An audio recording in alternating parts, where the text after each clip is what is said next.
সোফিন্স ধোনির নেতৃত্ব ফিরলেও জয় ফিরল না চেন্নাই। ব্যাটে বলে নারিন তাণ্ডবে হাসতে হাসতে জিতল কেকেআর।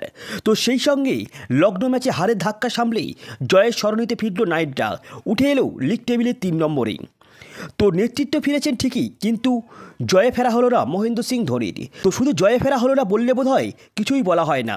নাইট রাইডার্সের কাছে কার্যত দুর্মুষ হয়ে পড়লেন সিএসকে। রাহানেদের কাছে 8 উইকেটে হারল সিএসকে। প্রথমে চিপকের মাঠেই সবচেয়ে কম রান করার লজ্জা রেকর্ড করলেন তারা। তারপর অনায়াসে ব্যাট ছিনিয়ে নিল কেকেআর। আর 2 ইনিংসের নায়ক নাম হলো সুনীল নারিন। তো লগ্ন ম্যাচের ধাক্কা সামলে জয়ের স্মরণীতে ফিরল নাইটরা। তো এদিন চিপকে টসে জিতে প্রথমে বোলিং করার সিদ্ধান্ত নেয় নাইট অধিনায়ক অজিঙ্ক্য রাহানে। তো প্রথম একাদশে মঈন আলীকে খেলানো মাস্টারস্ট্রোক হলো নাইটদের জন্য। তো মঈন ফেরালেন ডেভন কনওয়েকে। পরের ওভারের শুরুতেই হর্ষিত রানার আউট করলেন রচিন রবীন্দ্রকে। তো এরপর বরুণ চক্রবর্তীর জালে বন্দী হলেন বিজয় শঙ্কর। তো এবার শিকার শুরু করলেন নারিন। প্রথমে ফেরালেন রাহুল ত্রিপাঠীকে, তারপর নিলেন জাদেজার উইকেট। অন্যদিকে অশ্বিনকে ফেরালেন হর্ষিত রানা। তো দীপক হুডা রানের খাতা না খুলেই তিনি ফিরে গেলেন। অবশেষে 9 নম্বরে ব্যাটিং করতে এলেন মহেন্দ্র সিং ধোনি।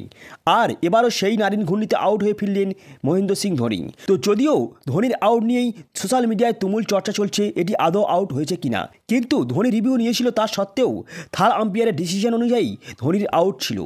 তো 4 বলেই সংগ্রহ করেছিল মাত্র 1 রান এবং ধোনি ফিরে গেলেন। তো 65 রানে 4 উইকেট থেকে আচমকায় 75 রানে 8 উইকেট হয়ে গেল চেন্নাইয়ের। তো শেষ পর্যন্ত শিবম দুবের 31 রানের সুবাদে মাত্র 103 রান করেন চেন্নাই। তো নাইটদের হয়ে 3 উইকেট সুনীল নারিন নিয়েছেন এবং 2টি করে উইকেট নিয়েছেন বরুণ চক্রবর্তী ও হর্ষিত রানা। তো সিএসকের ব্যাটিং দেখে মনে হয়েছিল একসময় এটি কোনো প্র্যাকটিস ম্যাচ চলছে কিংবা এটি কোনো টেস্ট ম্যাচ চলছে।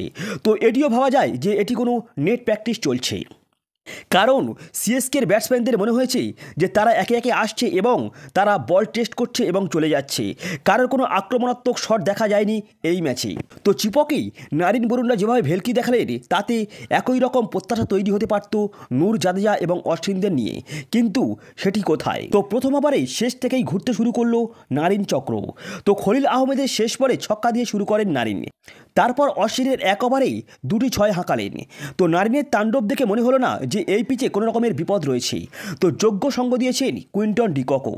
তো যেখানে সিএসকের ব্যাটসম্যানরা সকলেই নাচতে নাবুদ, সেখানেই সুনীল নারিন ও কুইন্টন ডিকক অনায়াসে শট খেলে গিয়েছেন। তো এই খেলা দেখে মনে হলো যে সিএসকে হয়তো কেকেআরকে আসেনের সঙ্গে ছেড়ে দিয়েছে যে তোরা আমাদের কাছে ম্যাচ জিতে নিয়ে চলে যা। এই ছিল আজকের ভিডিও, এবং ভিডিওটি ভালো লাগলে অবশ্যই লাইক, কমেন্ট তো এবং চ্যানেলে প্রথমবার হয়ে তাহলে সাবস্ক্রাইব করে যাবেন। So good bye.